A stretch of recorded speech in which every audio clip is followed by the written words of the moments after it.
Alternative Dig Talk. Real issues, real talk.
Alternative Dig Talk. Real issues, real talk.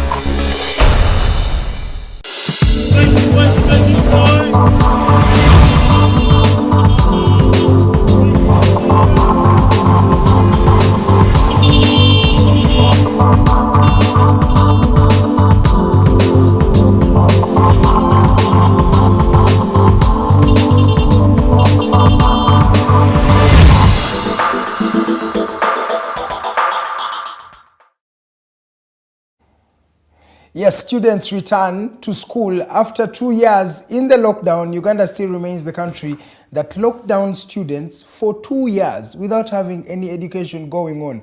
And of course, the parliamentary system of government has also been cited out as one that is going to be helping the Republic of Uganda regain its democratic principles and of course follow the rule of law. But is it a justifiable and viable solution? And maybe later on we shall talk about what is happening in Tanzania. Samia Suluhu has become one woman that is willing to change the trajectory in the East African country. And maybe lastly, the AFCON starts in Cameroon. We had Burkina Faso draw yesterday with the home turf, that is Cameroon itself. It was a 1-1 and it was a very, very thrilling experience. And of course we had Cape Verde win over Ethiopia later on in the night at around 10 p.m. The AFCON has started. This is where we find out who's the creme de la creme on the African continent. Ladies and gentlemen, welcome to this edition of the Mighty Drive Show. My name is Edgar Mathew Karuhanga, and on behalf of the Alternative Dig Talk, allow me I wish you a happy 2022. Ladies and gentlemen, mwabo Uganda, amachama lungi wonna gye mutulabira olunaku olwaleero buli omu atulaba mwabali e Dubai, mwabali South Africa, mwabali wano mu capital Uganda, mu capital Kampala, mu ggwanga erya Uganda, mwabali ku lukalu lwa Africa, mwenna yonna gye mutulabira olunaku olwaleero. Mbaniriza ennaku z'omwezi 10 omwezi gwa Gatonnya omwaka 2021. Mawulire nno mangi agatambula mu ggwanga baagala kuleetawo ennongoosereza ekyusa gavumenti tuve mu system eno gye tuyita presidential system tudde mu system eri gye bayita parliamentary system of government. Ebadde ekola mu nsi nga Kenya, tugirabyeko ne mu mawanga amalala ne mu UK mwennyini parliamentary system of government yeekola, naye yeeno parliamentary system of government gye baagala okutuleetera enaasobola okukola wano. Ate nno waliwo n'ebyewuunya ebigenda mu maaso wali mu Tanzania. Samia Suluhu president waabwe, president yekko omukyala eyakafuga eggwanga lino, in fact yakafuga mu East Africa, oyo omukyala Samia Suluhu atandise okubanga n'agobagana n'abantu abamu. Era mu mawulire amalala tuyina ati abasajja bano bamukwata mundu mu ggwanga erya Nigeria nabo beeyongedde okubanga batta abantu 140 battiddwa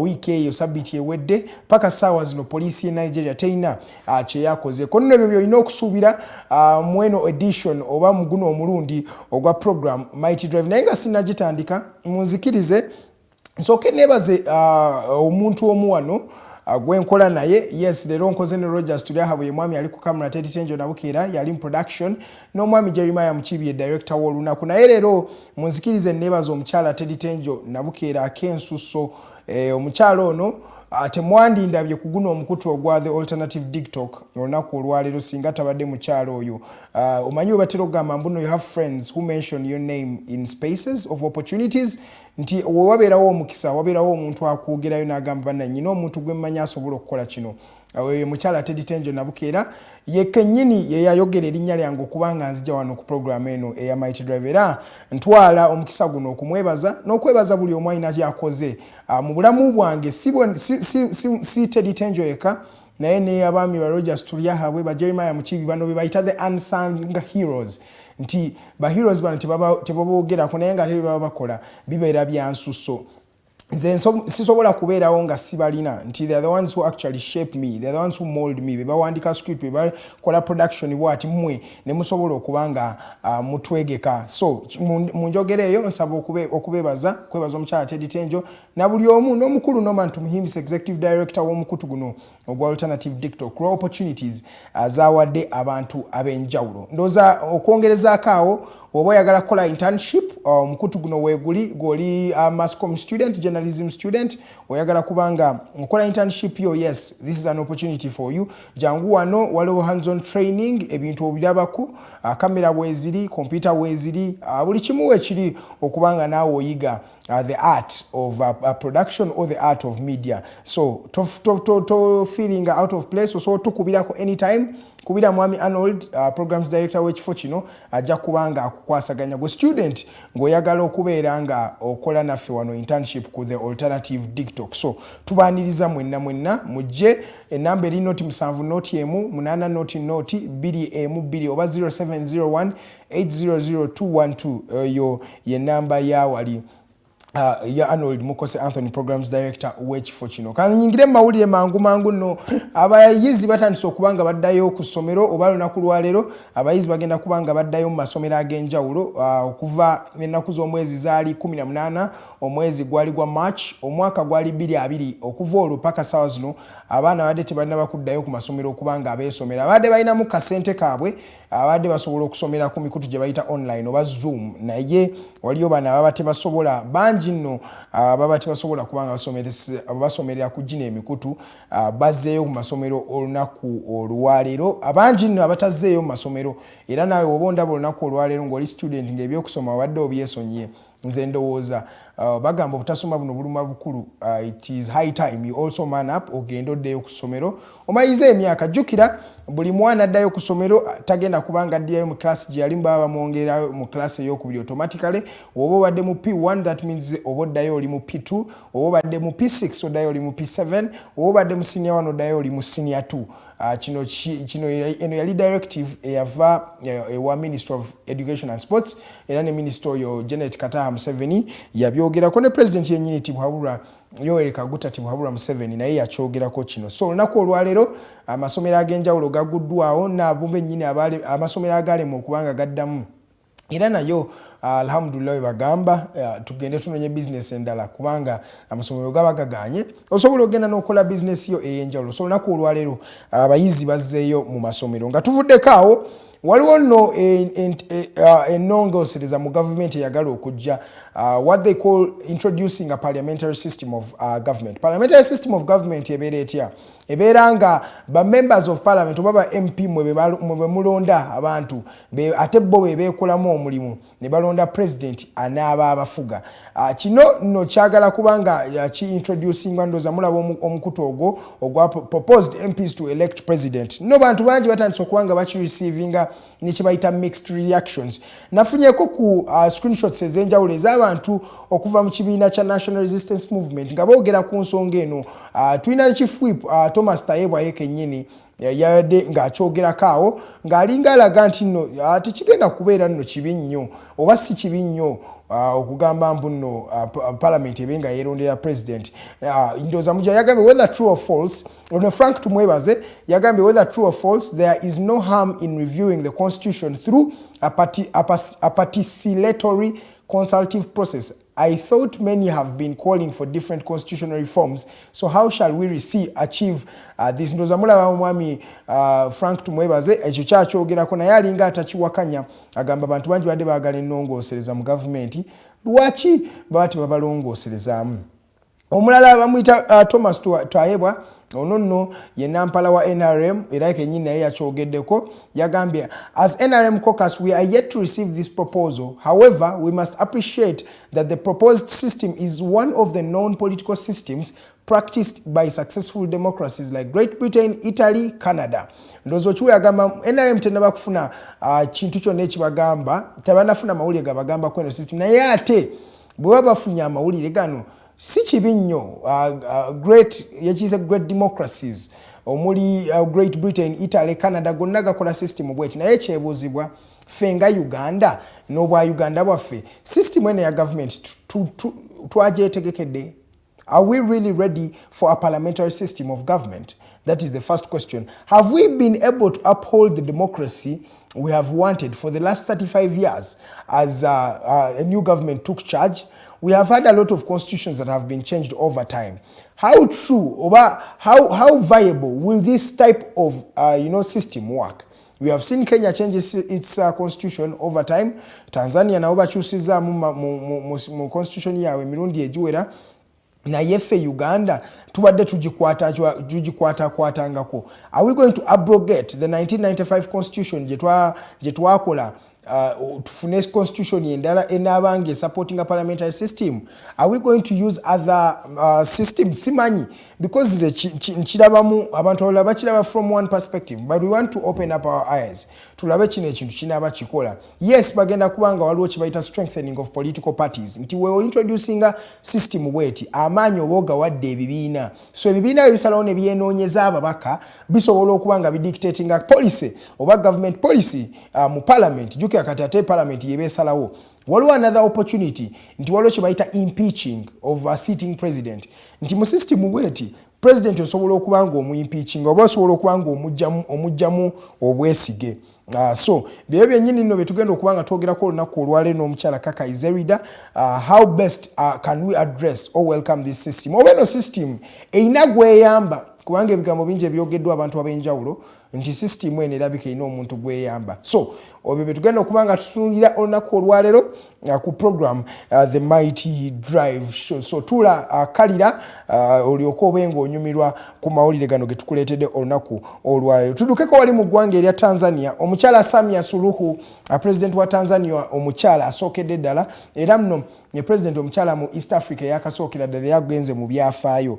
Omukyala ono yakyusizaamu ku kabineti ye, mubamu ku baagobeddwa mulimu Minister wa Justice, Minister wa Housing, Minister wa Industry ne Minister wa Investment. Bano nno omukyala ono yabagobye atejjukira ne mu mwaka ogwedde ogwo alina be yagobayo.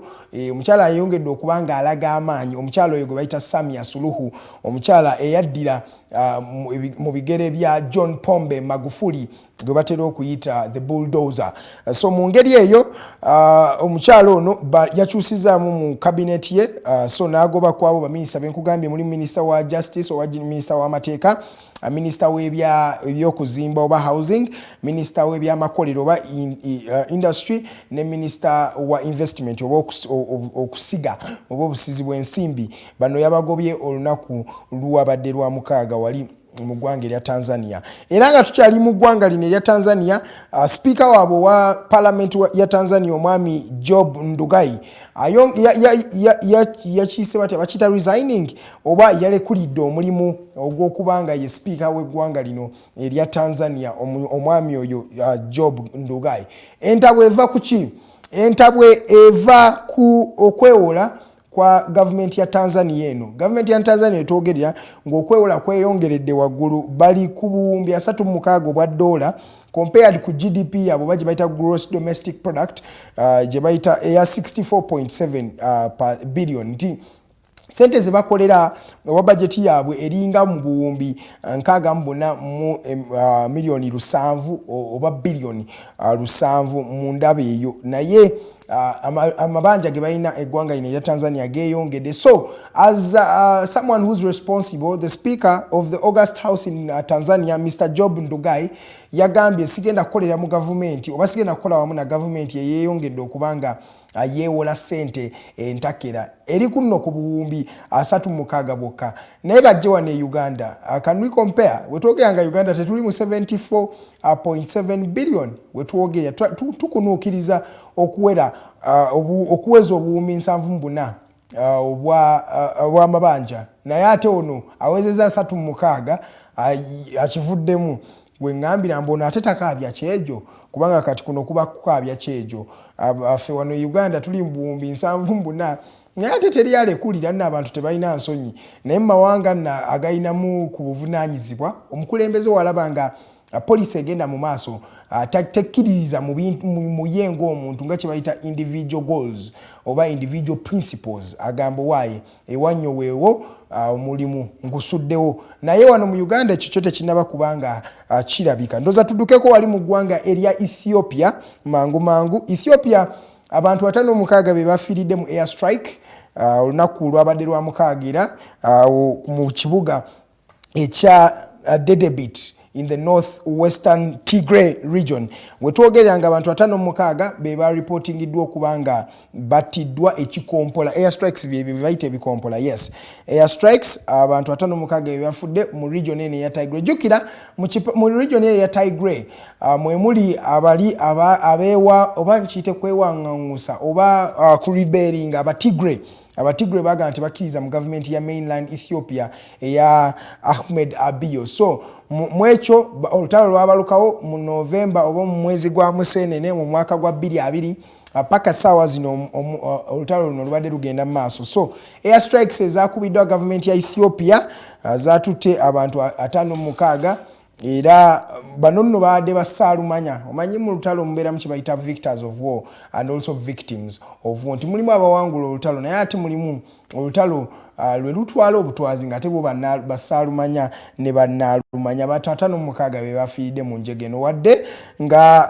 amalwaliro ag'okumpi gabaza abantu 55 naye ate baba Tigray bagamba nti abantu 56 be bafudde era abantu 126 be bafuddewo nga balina ebisago mu lutalo olwo. Lukyagenda mu maaso lukyanyinnyitira. Olutalo luno nno lwava ku ki? Abatigre bagamba tebaagala bukulembeze bw'omwami Ahmed Abiy owa Addis Ababa nti tebakkiriziganya nabo, baagala nabo obuyinza babenga babweddiza oba babenga babwawulamu ekyagaana era abantu ab'enjawulo kibadde baagaana oba gavumenti ya Ethiopia kyeyagaana negamba abonna abaagala okubanga beefuula abayeekera tugenda kubazza nga tumaze okubaziika oba tujja kuzza mirambo era wekigenda mu maaso mu ggwanga erya Ethiopia. Banaye tusabire continent ya Africa n'ebintu bino bisobole okubanga bikendera because people dying just like that. War, panange, we are in the 21st century, the year 2022, but we are still having countries that are still killing each other because of power. Olusi banaye tunaakulaakulana tutya kati omanya abantu tebatya kutegeera wo kitegeeza ki naye buli okulwana we kugenda mu maaso enkulaakulana eba tegenda kugenda mu maaso. Kati wetwogera nga bategere babajjako amasannyalaze, babajjako amazzi, babajjako internet, tebalina kye bakozesa. Obwavu buli eno, enjala efumbekedde eggwanga lya Ethiopia naye nga lwaki byonna biva ku lutalo luno. It's a very very useless war. And it's an internal war. Tuswagamba munereteddwa bantu b'ebweru. It is an internal war and a civil war. Nenga bantu bawaka bali mu kwetta bwessi just because of what? Mere power. Ndoza Abafrika tulina okubanga tuva ku ssanga lino tumanye nti n'ensi yeekulembera then ffene tuddako because ffenna tuyita mu biseera ebiseera byo bisigalawo abantu kyekyabalemu otegeera. Time remains time. The thing is, it is us who go through time. Nti ojja kuzaalibwa mu 97 okule omale naawe ofe naye ebiseera ogenda kubirekawo. So mu biseera byo lwaki to making sure nti okulaakulanya eggwanga lyo mu kifo ky'okuliddibaga lisigale nga ate lidda wansi. Abasajja Abafirika bino ebintu bye tulina okulowoozaako bwe tuba tugenda okukulaakulana tubenga wanaayogedde ku great democracies eza Canada, eza Great Britain, eza USA. Yes, those are great democracies, but how do they start? They start with the fundamentals. And what are the fundamentals? There is rule of law, there is democracy. Bye bintu ebikulakulanya system yonna abafirika kye kitulemye okubanga tutegeera. Tuveekaawo tugendeko era mu Nigeria. Mu Nigeria ekigenda mu maaso abantu 140 be battiddwa abakwata mundu mu ggwanga lino. E Nigeria mu ggwanga lya Africa lye ggwanga erisinga abakwata mundu oba obubondo bw'abo abakwata mundu bateera bayita the gunmen. Nti bano babeera si ba gavumenti, si ba poliisi, si bakuuma ddembe naye ate nga balina amamundu. So kyekigenda mu maaso mu Nigeria bano bamukwata mundu bakutte ne batta abantu 140 mu byalo ebya Anka n'ekyalo ekirala kye bayita Bukuyum. Mu bamaze okutta abantu we batyo ne bamaliza nga babbye ne ente z'abantu, babbye heads of cattle 2,000, ente zisuka mu 2,000 ne bazibba ku bantu mu ggwanga lya Nigeria. Naye bwe twogerera nga government ya Nigeria teina kye yakoze ku bano bakwata mundu. Abatamanyi Nigeria eno mulimu n'ebifo nga government tesobola na gendayo. Naye nga bino ebifo byawambibwa abakwata mundu. Obwalo buli eyo munda nga ne security tekyaliyo. Kyovola osiba owulira nti bawambye abaana b'amasomero 350 mu bameka ne babatwala, bameka ne babafunisa embuto, abalala ne babata, abalala ne babatta. Kwegamba Africa gye mbagamba banaye gye tulina okuba nga tukyusa trajectory. Kati Nigeria abantu 140 battiddwa. Abantu 140 tuba tutegeeza emirambo 140 oba entaana 140 mu maka ag'enjawulo mu ggwanga erya Nigeria. Naye nga ate gavumenti teina kye yayogedde, teina kye yakoze. Yagezaako okufulumako awo emabegako negezaako okulwanyisa abakwata mundu bano, naye era tewali kyamaanyi. Bino ebintu nno ntera biraba mu mawanga naago aga USA gyebiri, waliwo kye bayita militias nga bibali ate banaye bano bali mu ggwanga lino erya Hawaii. Yes, egange ya Hawaii bayina abakwata mundu bannange bangi. Bana basajja babeerawo nga both government tebamanyi nga government si ba government, they are nothing, they are just human beings, civilians. Naye nga bakwata amundu ne bakola kyonna kye baagala. Jukira omuntu alina emundu ya dictating because ya emundu esobola omufunira ekyokulya. So oli waba mukwasize emundu abakuwadde mulimu nti kati gwe genda naawe olye. So biri mu Nigeria abantu 140 battiddwa. Government ya Nigeria teina kye yakozeewo, tewali yakwatiddwa. Bano abasajja bakyaliyo, ndoza waliwo ne investigation gye bakolaawo ng'ekulaga documentary ekulagira ddala abasajja bano waliwo ne babijambiya. Kwegamba beetemamu mu ggwanga erya Nigeria mulimu abakwata emundu, mulimu abakwata ebijambiya. Guys, it is so outrageous what is happening on the African continent today. Kyovola banze leero sizze na birungi byonna, leero nzize n'amawulire mabi kubanga bibyo bigenda mu maaso mu continent yammwe ate tunaagikolera ki. Ne mu Uganda wano okuforginga vaccination card kweyongedde. Abantu batandise okubanga bakola vaccination card zaabwe nti tebakugemye genda wali ku nasa sasula emitwalo gy'ena kitundu nga bakukolerayo kadi yo ng'erina stamp nno zonna. Ate kati tunaakakasizaawo government erina online portal eraga nti ono yali vaccinated, ono teyali vaccinated. Byo ebintu bye tulina okubanga atuadaptinga teknologiya bw'ati okulaba mbu mu system omwami Rogers Tulyahabwe yagenze yafunye first jab yali ya Pfizer, maybe ne second jab nayo yagifunye. Kwegamba ebintu bye tulina okubanga biri documented down. As Uganda tetuli bantu abatera nnyo okudocumentinga ebintu byaffe. Kyova olaba tugenda kutuuka mu maaso nga tetulina ne bitunyumiza abaana nga bwe mutera owulira abantu abayiya history. History is determined by the victors of the war. Nti abawangula olutalo be bakubulya biki ebyali mu lutalo. Naye ate mu mawanga agakulaakulanye olutalo lwennyini abagamba history bajogera on both sides, the victors and the victims bonna baboogerako ne bagamba wadde bano bawangula naye ate bano nabo bayimirira ku nsonga bwetyo. Kyovolaba wetwali tutandika constitution yaffe tugiggulawo nga tugamba tujjukira ebyaliwo bye bituleetedde okukola ssemateeka ono, wadde ssemateeka gwe twogerako adibagiddwa kyayika ennaku zino takyalina kye bayita value. So forging of vaccination cards kweyongedde mu ggwanga lya Uganda era poliisi egambye egenda kubanga ekwata abo nga bulijjo bweyogera abadde bakola bino ebintu ebitalaga nsa mu gavumenti. Ndowooza nga tumaliriza Tuogereko ku AFCON nabagambye ekikopo kya AFCON kino kye African Cup of Nations kye kitandise wali mu ggwanga erya Cameroon. Cameroon ino yemu ku mawanga agasinga ekikopo kino ng'ate be balina ne top scorer mu kikopo kino ng'obagasse bonna all time omusajja asinga okuteeba golo mu kikopo kino ekya AFCON bamuyita Samuel Eto'o. Ono ye president w'ekibiina ekitwala omupiira gwa Cameroon ate nga y'omu ku baami abakoze amannya mu mupiira guno kubanga yagusambira mu ggwanga erya Spain, mu Chelsea, that is England, mu Italy, yasambirayo mu Milan n'awangula ne Champions League. Omusajja yakola ebintu byali byanjawulo ku African continent era alina goals 18 paka saawa zino teri muntu yali amumenyeewo. Mulimu omwami Didier Drogba alina goals oba 11. Omusajja banjawulo.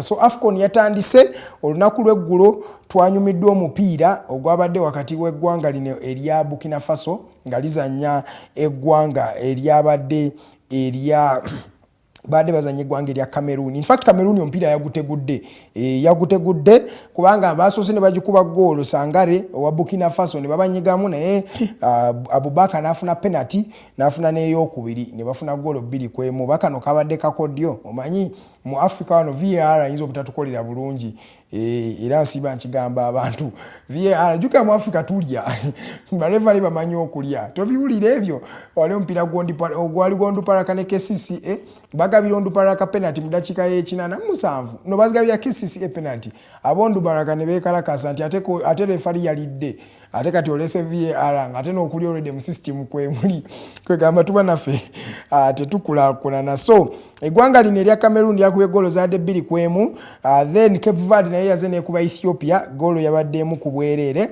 omupiira ogwanyumidde abalabi. Olunaku lwaleero tulina eggwanga erya Sadio Mane eggwanga baliyita Senegal ligenda kuba lizannya neggwanga okuva wano mu maserengata ga Africa erya Zimbabwe. Guno gugenda kunyumira abalabi gwenda kwera ssaawa 10 ez'akawungeezi. Then ku ssaawa emu zennyini tugenda kuba nga tulaba eggwanga lya Guinea omuli Nabil Keita okuva mu ttiimu eya Liverpool ng'azanya ttiimu eno eya Malawi nagwo gujja kunyumira abalabi. Malawi ne badde erudde nga tegenda mu kikopo kino ekya AFCON naye baamala kutukuba ndoza mujjukira omupiira gwe batukubira ewaabwe mu Lilongwe ne batukuba goolo yali emu ku bwereere. Ne basobola okuba nga bayitamu ffenaffe ekintu ne tukita wadde twali tukimanyidde ekyatulaga mbu it's not automatic to go for the AFCON wadde ttiimu bazongeza ziri ttiimu 24. That means half of the African continent goes to the AFCON and we are not in that half. Shame upon Uganda.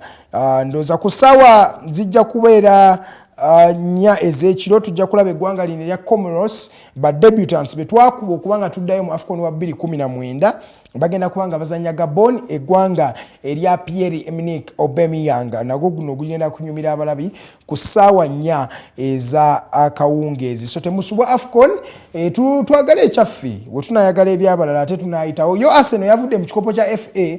Just for clarity mikwano gyange abawagizi ba Arsenal manyi bangi nnyo. Arsenal yavudde mu kikopo kya FA. Abasajja ba Nottingham baze ne babakuba omupiira badde bambadde akajoozi kaabwe aka all white nga tebwadde mukagundu kona kande ka white bakabakubiddemu badde balaga support ya okujjako ebisi mu kibuga kya London. Jukira mu kibuga ekyo bannaye kya London mulimu abaana abato abavubuka naye nga babeera n'ebisi ebyambe oluusi mamundu batera okwetta mugimanye gye bayita gun violence oba machete violence egenda maaso mu ggwanga erya UK. So badde bambadde akajoozi kaabwe aka white nga kalaga support y'emirembe mu kibuga kino ekya London naye emirembe gyafuuse emirembe gyo tebagirabyeko. Abaaseno bakubiddwa goolo yabaddemu ku bwereere. Bannange ndoza kankomaawo geega amawulire gembadde nze nago maybe okubajjukiza tulina shares enjawulo ezinatera okutandika wano ku mukutu ogwa The Alternative Dictok. Esookera dda bagita Fancy Flow. Fancy Flow ya mukyala Teddy Tenjo Nabukere egenda kubeerayo buli lunaku lwakuna ku ssaawa 2 ez'akawungeezi. Omukyala ono ng'atulaga ebya fashion ebyenjawulo mu abambazi bangi nnyo bemmanyi abambazi abanyumirwa programu eno. Noma ntumuhimbize yakulembera abambazi abalaba omukutu guno gwa Alternative Dictok. So ekyo kye kigenda mu maaso awo Fancy Flow egenda kubanga ejja era ku lunaku lwa Saturday tujja kubanga ne program bagiyita The Health Hub. Eno nno ya byabulamu omukyala Anita Musimenta yagenda okubanga agikolako, egenda kubeera ngayo ku lunaku olwa Saturday ku ssaawa 5 ez'okumakya. So temusubwa ebintu we bityo ne programming neno enjala nyingi, features zijja, investigation zijja, program ez'enjawulo nazo zijja bannange. Era mwekumire ku mukutu guno gwa Alternative Digitalk, temuguvaako, mweyongera okubanga musaasanya video zino bannayuganda babanyumirwa. Amanya nze Edgar Mathew Karuhanga, yessaawa nsooka empumulemu. Yes, nziruseemu n'empita mu budakiika obumu, ziri eddakiika 36 ze zaakayita ku ssaawa emu. So munansonyiwa, naye amawulire gabeera mangi ku lunaku olwa bbalaza. So mu ngeri eyo munzikirize tuwumulemu katono we tukomawo. Program egenda kuba etandikira ddala mu full swing. Eno bagiyita The Mighty Drive. Amanya nze Edgar Mathew Karuhanga. Mwebale buli omu atulabye amakya leero. Katuve mukana akanyomero we tukomawo program etandikire ddala. Bampita Edgar.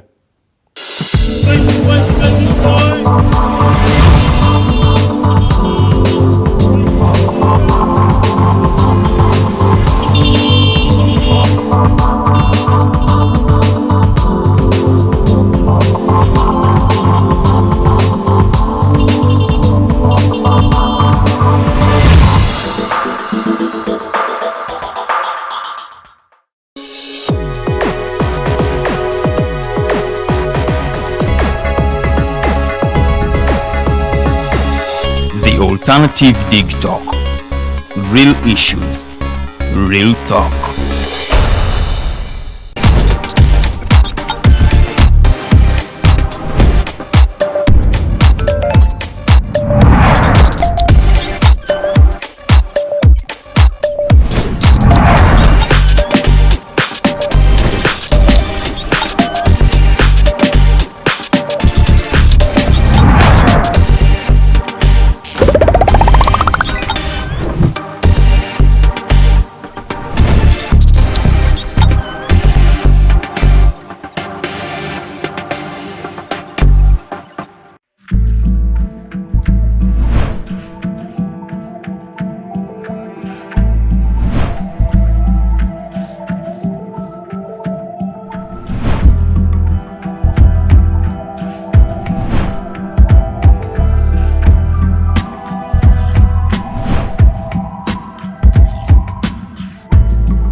Hey Ugandans, I'm Lieutenant Colonel Dewa Kiki, the Deputy Defense Spokesperson and actually the Deputy Spokesperson for the Uganda People's Defense Forces.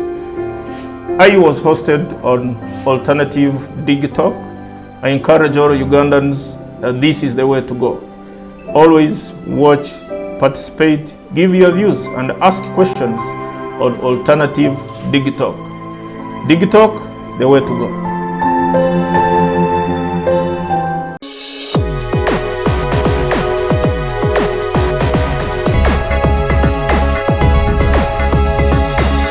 The Alternative Digitalk.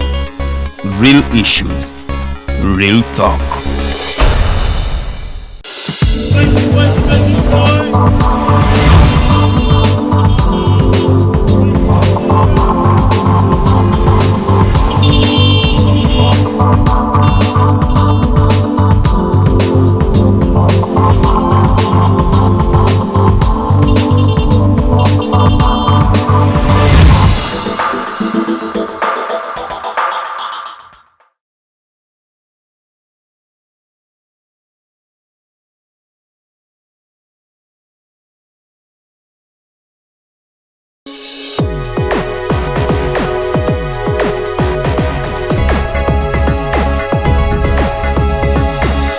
The Alternative Digitalk.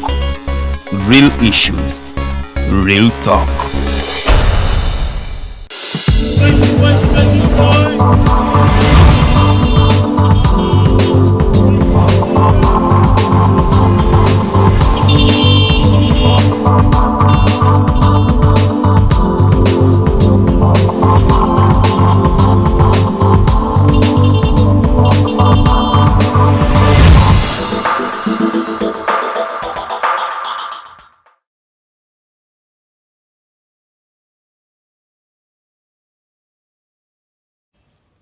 Yes, 40 minutes past 7 a.m. Thank you so much for those who have just joined in. The program is called The Mighty Drive Show. The platform is called The Alternative Dig Talk. And of course, the organization is called The Alternative Uganda. We are redefining the social media narrative. And of course, we are fighting for civic space and democracy in this country. And how are we doing it? Through the Alternative Dig Talk, where we give platform to the unheard voices in the community so that they can also be heard. And of course, sometimes policy can be changed because of the things we talk about. My name is Edgar Mathew Karuhanga, and in this edition, I have been joined by a gentleman who is a gentleman I call a quick fixer, my friend, a journalist, a lawyer, and a man with a deep voice. He is called Rogers Tulyahabwe. Welcome. Thank you. How are you? Very well, thank you. You look happy today. I'm happy, except I don't smile all the time. Oh, but I'm always happy. But then smiling is a sign of happiness. How do you be happy when you're sad? Baby bagamba mbuno ndi munyivu and you're okay. It is a paradox. You can smile if you're not happy, actually. It's possible. Yeah, that is also true. You can fake a smile. Most of the time, sometimes, you don't want to kill people's mood, so you just open the teeth for that sake and do something and just, make it better for them. Good morning, ladies and gentlemen. My name is Rogers Tulyahabwe. I'm glad to be here. And thank you, Edgar, for the service you do for the people. Yeah. It's imperative that people are informed, and that way they make informed decisions. You're welcome. And growing society is a collective work. Yes, that is something I tell people. Yeah. Okukyusa society yaffe. It's not a one man. Tekigenda kubeera kyange oba ggwe oba gwandaba. Naye kyaffe ffenna. Yes. Bwe twegatta ffenna tusobola okuba nga tukyusa ki eggwanga lino lye tulimu erya Uganda. Tusuubira omukyala Kakayi Zeridah agenda kuba nga atutuukako anytime from now. By the way, omukyala Kakayi alabika tuuse agenda kuba nga atwegattako nga tunyumyemu ku mboozi naye twagala kwogera olunaku olwaleero ku constitutionalism oba parliamentary system of government enaakola oba teekole. Bantu bangi bano bajogeddeko ebintu bingi ebyenjawulo, so kyekindeeterawo okubanga mbuuza, will this system of government be working in Uganda we twogerera? Ndowooza kantandike n'omukulu Rogers ng'omukyala Kakayi Zeridah wagenda okuba nga atwegattako. Rogers Tulyahabwe, okutandika naawe, brother, you have seen a parliamentary system of government that is, okay, I'm not going to say it's going to be introduced, but you know how things start in Uganda. It starts as a rumor. Yeah. And then, is the parliamentary system of government a viable solution for Uganda? Are we ready for it? What do we need to be ready? I don't know. You tell me. Okay. Basically, I think, honestly speaking, I think it's a better alternative for some reason. For majorly one reason. A parliamentary kind of system is one where the president is elected by more or less the legislative assembly. Yes. That means it's not a representation of the popular vote of the people. And the mandate, the president doesn't get directly from the people. Most democracies even refer to a prime minister, not even the president themselves. So they elect a prime minister who acts more or less like a president. Or even where the president is, the prime minister equally has much powers. And the good thing with the parliamentary system is that the president doesn't have absolute powers. There's some kind of checks and balances as opposed to the presidential kind of direct elections. Because here it's the people have chosen me. So that means the majority are on my side. But in the parliamentary kind of system, it's to the effect that for some reason there's a representation of people who does not probably agree with you because it wasn't a direct vote. And maybe it also informs on the type of leaders that we choose for legislature. You wouldn't wake up one day and choose Katologwama because you know the president is going to come from someone you will have chosen. So if you don't trust the choices that the person you elect, you will definitely make a better decision as for the parliament. That means it makes the parliament better, which also informs the president. If you have a good parliament, one that has leaders that are informed and who are competent enough to be in those places, it means the president will equally be, at least a little bit better. Okay, I get Rogers' point of view, but are we as Ugandans, people who have not changed a leader since we had a new constitution, that was the 1995 constitution, up to now, we've not had change of leadership. we have not really seen democratic principles thrive in this country, because we still have an election that has been marred by violence, that is marred, President continuous tense, that is still marred by violence. We have people who speak and you know, put down. We have people like Kankwenza who have not even broken any law, but are still behind bars by the state. We are seeing people using the state and the coercive arm of the state to use for their personal gains. And you're talking about introducing a new style of leadership, Mr. Rogers Tulyahabwe. The good thing with this new style of leadership is one. As for the fact, or as for whether we are ready for that kind of change, I don't want to authoritatively say that we are ready, because we are never ready for anything, that's for sure. But I think the only good side of this is that, at least a little bit, the president doesn't have that much authority. Because when he can be actually impeached. Yeah, he can be impeached. That's a good side. So that will probably, it will also hinder the fact that we'll have another president, life presidency, if I should add. So that means at least one where we probably will move to, if it actually goes through, it means the president can be impeached or can be checked, which is not the same, which is the opposite. But even here, the opposite is the presidential one where we have been for the last 35 years. So I think a little bit, we can test the other side, because this side gives a lot of powers to the head of state, in my opinion. The question is up to when we will be testing. But allow me welcome a very, very good-looking lady in the new year. She for the very first time. Yeah, for the very first time. Happy New Year, by the way, Kakayi. Happy New Year. Kakayi is, she says these days she's also a feminist. Right? That's the best. The best. She's a feminist, she's a mother, she's a politician, and she's the National Youth Coordinator of the Alliance for National Transformation, ANC, a political party that has failed to take power from its inception, though it's still young. We cannot blame them. There are soft-spoken people who get on board, but there are people who say they have ideas. And their president is Gregory Mugisha Muntu. He's called a Major General. You're welcome to the drive. Thanks. How was the new year? Good. So far, so good. Full of surprises every day. Already. Kutwala speed. Yeah, Uganda. Yeah. Uganda ebera n'ebintu ebyenjawulo buli lunaku obeerawo ekipya. Obeerawo ekipya. Tusobola kubeera mabega. No, you can't be bored, but I want to say a very, very happy new year to the viewers of the drive. Sorry, I was not there last week. Yeah. Last week I was a baby. So I wanted to just pamper myself. Self-love this year, that's what we are doing. So I want to be, first of all, thank you for hosting me again and again and again and again. My pleasure. But yes, we are in a shock, parliamentary system, I don't know what. Guys, maybe akagambo kikogamba bakulabe nga yagala ku mwaka guno bagutwale batya. What are some of the tips you are giving as a feminist or as a lady who has seen a couple of years in this world? You are speaking with authority.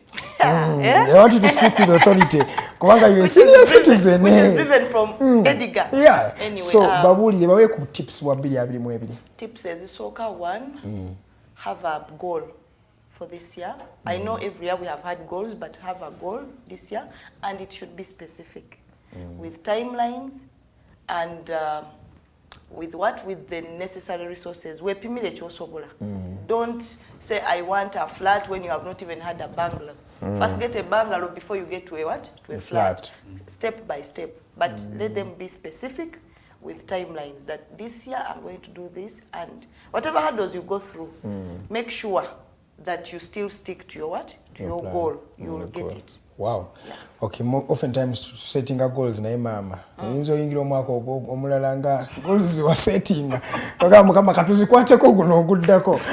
But ladies and gentlemen, I'm going to start with you. A very, very vital point that is going a parliamentary system of government. Mbu. Era bikyali mbu. Amanyi Thomas Tayebwa yagambye mbu. Naffe tetunakiwulirako NRM ku kasitena wakifuna. Naye wekifunira titukiina mu buzibu. Government nyingi ezikola bwezityo. Omwami minister waffe wano atera okutunyumira Mr. Frank tumwebaze naye era n'akyogerako. Mulagera weba kirese si kyekibinne ekiri awo si be bokka bantu bangi abali mu gavumenti abalinga abawagira system bweti naye kyembuuza Zeridah njagala osooka onnyonnyole munnayuganda ali eyo system eno etegeeza ki polisi zigenda kutambula zitya era bannayuganda beetegeke batya kale kakati ekisookera ddala parliamentary system kitegeeza obuyinza obulonda omukulembeze w'eggwanga buba buvudde mu bantu ba bulijjo nga bwe tubadde tulonda ne budda mu parliament mu babaka kakati ababaka be batuula ebanga electoral college be batuula ne bakola ki ne balonda mwe mubeeramu ebibiina ebyenjawulo ebikola ki ebiba bireesa ababaka baabwe bonna ne balonda pulezidenti waabwe naye akalulu ako ekyenjawulo nti bweba for example kati nga NRM bwelina majority era otegeererawo nti pulezidenti waabwe yagenda okukola ki yagenda okuwangula so kabeera predetermined nti bagenda okulonda omukulembeze oba otegedde akalimi kagenda okukola ki okugwa nga tulaba mu speakership race wano webale nnyo kakati ekirala nyawo awo ndowooza wetufunira ne proportional representation kubanga parliamentary system ebaamu ebyo naye nga tuvudde ku ekyo parliamentary system nungi the only problem with it mu ggwanga lyaffe wano kati nze njagala kizza wano nti kiba kireeta engeri gye tulimu system yaffe nga bw'ogiraba already mu parliament nga bw'ogiraba tesobola kusengejja obukulembeze nga bw'obwagala obw'eggwanga lwaki incidents olaba waliwo ekitundu kyosanga nga ani MP wa FDC and that example kubanga FDC it's quite outspread than what nosanga nga omukulembeze avudde kandete example muteeso mwavaamu nnyo abakulembeze aba parliament abaki aba FDC naye ate bw'otunuulira results presidential results ate ziraga nti President Museveni yawangula waawo naye nga ate FDC candidate yawangula ba MPs be bakola ki kyalabika wangi kati just in this example okutangaza abannayuganda how unready we are nti omuntu ajja kulonda kati saawa zino tulina NUP wano mu Buganda naye ogenda okwesanga nga maybe chairperson wa district wa NUP naye nga bakansalers ba NRM ndozo kitegedde we have not yet transformed from individual merit to multi-party dispensation ngechi okay ndoko maleyo soko maleyo kati ekizibu ekiriwo togenda kyobola banebifaananyi bikyali ku ballot paper if we are ready omuntu tewanditadde ekifaananyi kyo kuki ku ballot paper kyemwandikoze bagamba NRM eleese president ne bateekako basi n'erinnya lyani ya president ba MPs ne bateekako amannya n'essimbo ya party naye tukyalina n'ebifaananyi kuki ku ballot paper ebyo byonna biraga individual merit kati amaanyi g'omuntu yennyini ge gamutuusa waaba ayagala okgenda exactly si kibiina thank you kakati tosobola kugamba nti nno representation y'ekibiina mu parliament reflectinga okwagala kw'abantu kati nze ndaba kino ekintu waliyo kye bayita bad faith kireeteddwa mu mutima mubi si mu mutima muki wadde tekinnatuuka naye abaliyo kireeta tebannakireeta ng'omutima ogamba gulijjo tebakireese nti twongereko okuleeta ebisoko ebirungi mu demokrasiya yaffe bakireese mu mutima omubi nti baagala babeeko bye bafuna naddala eri omukulembeze w'eggwanga aliko mu kaseera kano naye ekizibu kyakyo ate kigenda kunuuna amaanyi gakijje gave mu bantu Atenga constitution yaffe mu introduction ekisookera ddala amaanyi gali mu bantu. You see, power belongs. Kwegamba amaanyi gali eri abaki abantu. Kati ekyo tugenda kijja one of our core values as a constitution. Kati bwogenda n'obitunuulira, it's not in good what? It's not in good faith. Aha. Zikakijjidde mu mutima omulungi. Nti twagala tutereeze ebyasooka. Nze nkiwagira. Naye nze bwe ngenda n'enkola analysis yange nga bwe nki ku building nti are we ready or not ready? Nkulazeeko just akantu katono nnyo. Nti ogenda sanga ng'omusajja wa NRM maybe parliament ayiseemu. Naye ng'ate mu kitundu kyekimu president waakoze ki? Agudde. So those are the dynamics that we are in. Kakati it's very a little bit. Is the power with the people right now? Antikati nkubulire waliyo sugar coated power.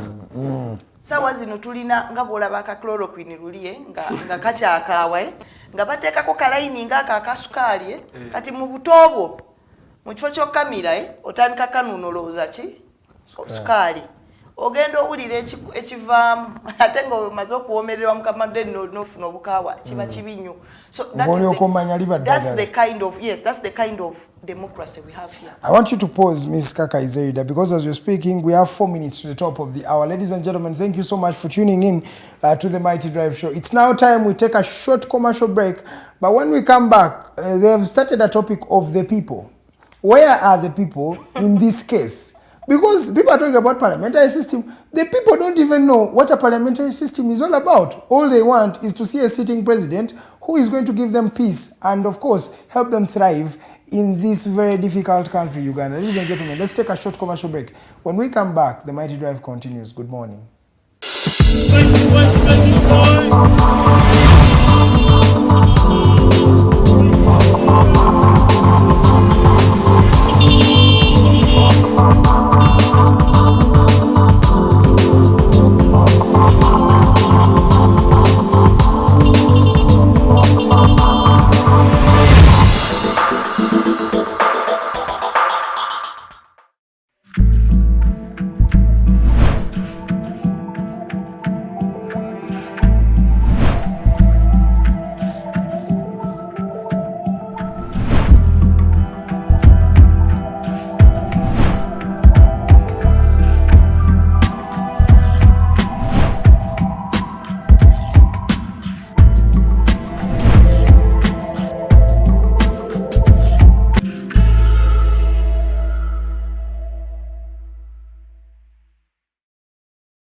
Nze omubejja luwedde Lilian mbaniriza maka gaffe amajja era nga wano tugenda okuba nga tukolera programu yaffe emanyiddwa nga The Voltage gaba masanyalaze gennyini era nga twogera ku bintu ebyenjawulo omonno mwe muli ebigenda mu maaso mu ggwanga ensonga z'ebyobufuzi n'obukulembeze bw'eggwanga Uganda twogera ku nsonga ez'abavubuka eddembe ly'obuntu awamu n'ebyenkulaakulana togisubwa buli lunaku olwokutaano eba ssaawa emu ey'akawungeezi paka ssaawa 3 ez'ekiro.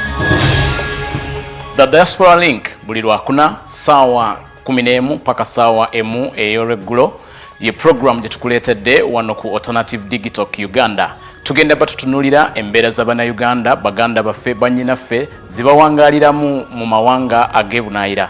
Bangi banyigirizibwa, bangi bakosebwa, bangi bayisiddwamu amaaso. Naye tugenda batutunulira engeri gye tusobola okulongosaamu embeera zaabwe. Tugenda kuba tulaba abo abakwatibwako abateekeddwa okuba nga balongoosa embeera zineeno. Tosubwa buli lwakuna n'omuweerezaawo Nixon Segawa. Hello everyone, my name is Abdulatif and I welcome you to the Hotline Show here at the Alternative Digital as we discuss issues of national importance. Join us every Monday 7 to 9 p.m. and see who will be occupying these seats here with us Keep it Dig Talk. Real issues, real talk.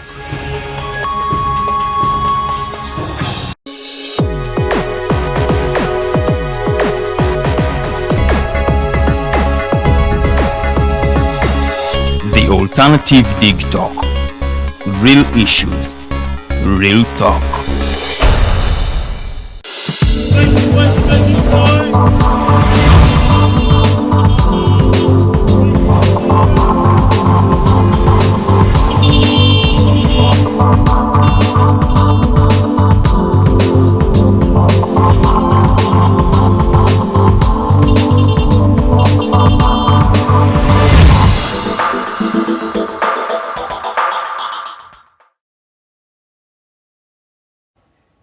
Eddakiika yineemu ye yakayita ku ssaawa 2 ez'okumakya tuyingidde essaawa yaffe ey'okubiri wano ku program The Mighty Drive. Amanya nze Edgar Mathew Karuhanga okubanga mbaweereza negatiddwako omukyala bamuyita Kakayi Zeridah nabagambye nno feminist mama politician, national youth coordinator wa the Alliance for National Transformation era abeera wano buli lunaku olwa bbalaza oba Monday okubanga tunyumyamu ku bigenda maaso mu ggwanga lyaffe lino erya Uganda. Era omwami owookubiri ye Rogers Tulyahabwe, musajja munnamateeka, musajja munnamawulire, ate musajja naagoberera ensonga mu ggwanga lino erya Uganda.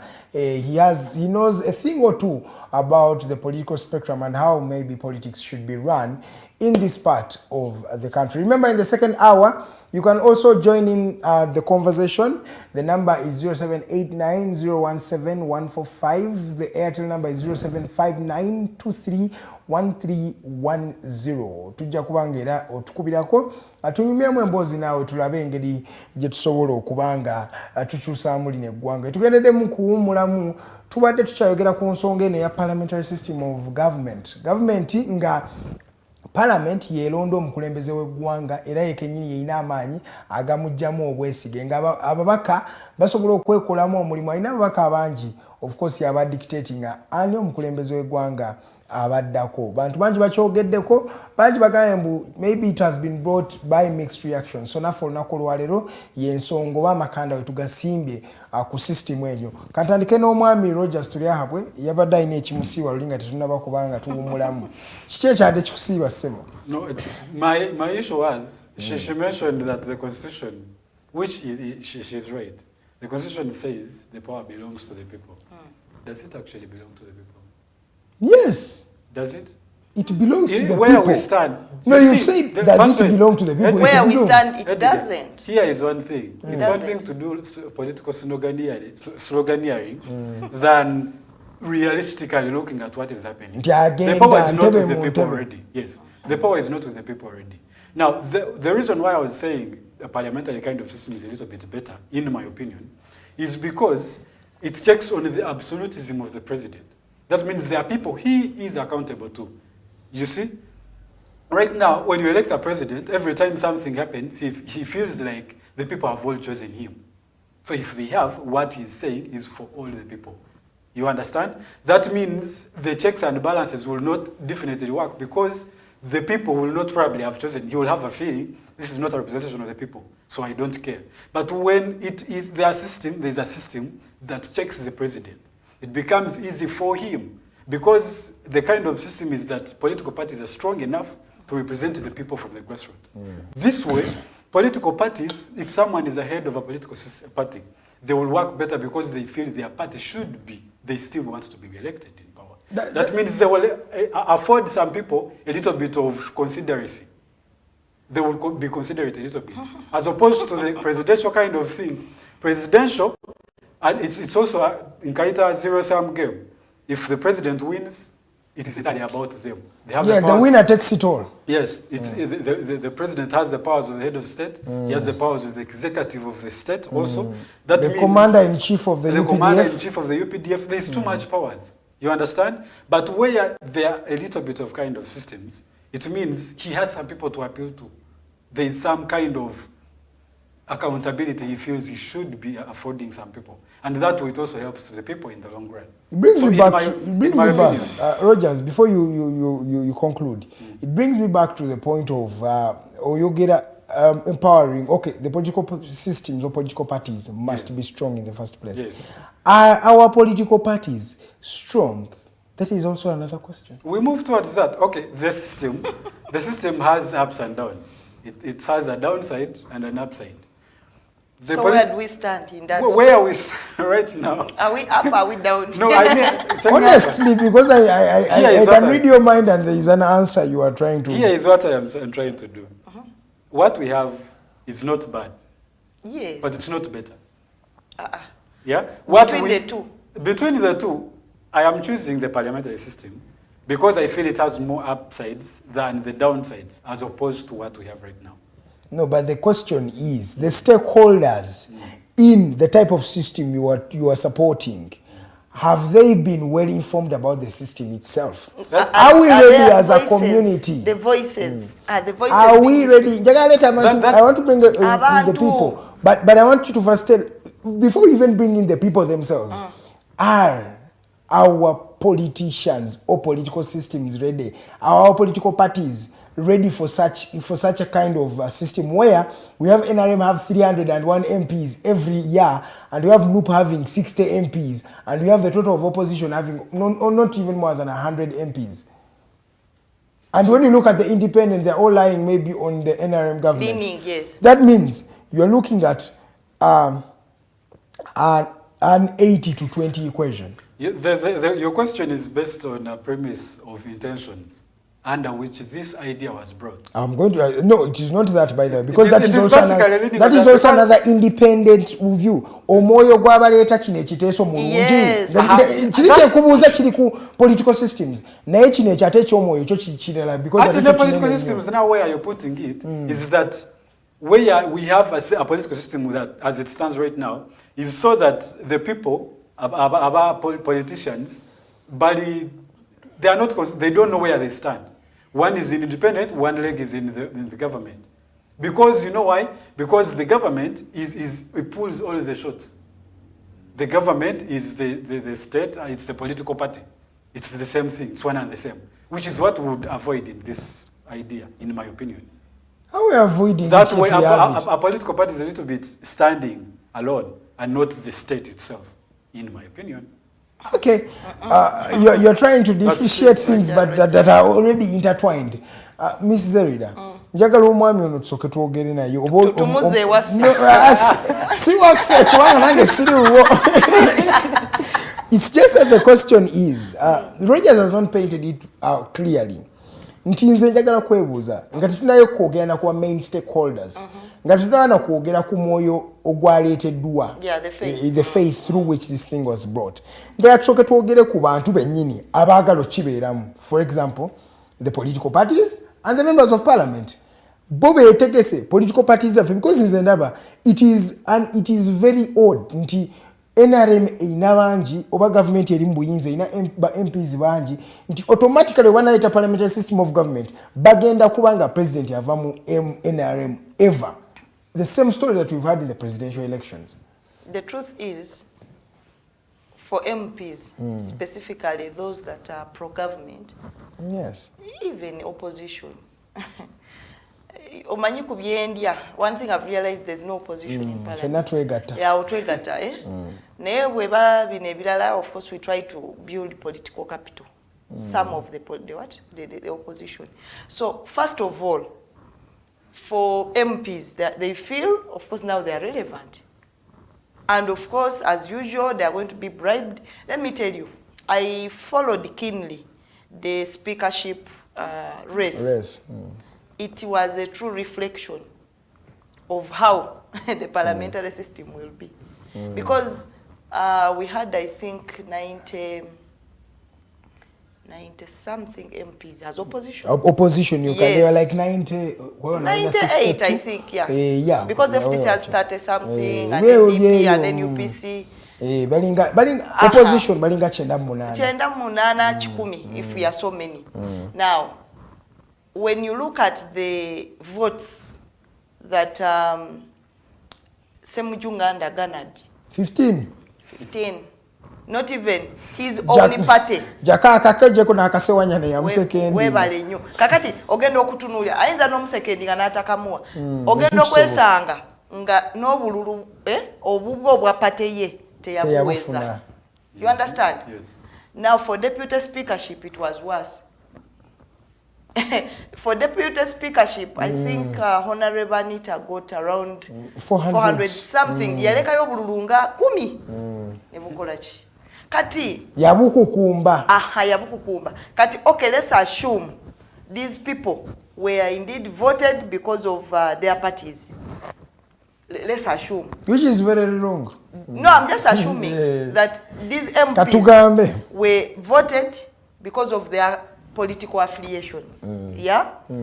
What do you think the people who voted for them thought? Exactly, which means... Now, let have us finish. Let me make my point. So, that already shows you that it is very easy to suppress the voice of the people. For me, in this whole thing, I'm asking my question, where are the people? Because this country does not belong to only 500 and something MPs. Yes. This country belongs to 44 million people. Voters who are around now 17 million. Where are the 17 million people? And I believe by 2026, we shall be in an equation of around 20 million voters. You understand? So, for me, this system might work, but where is the voice of the people? Because if we are having a parliament that is mulled, because they want money, they want ministerial posts. You have mentioned Tom, you have mentioned Frank, you know, all these guys, they are ministers. And they are trying to retain what they have by becoming political finalists. What are they called? They are not finalists. There's a word I should use, but I'll remember it. They just want to entice the person who has done what? Who has appointed them. So that they keep the trust.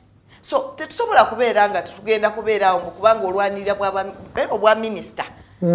Osigale kwekyo naye nga oli kuziika ggwanga lyo. Because honestly, as I've told you now, that is it. Now, okay, if we go into elections, we saw Kayunga. By the last week I was in Kayunga.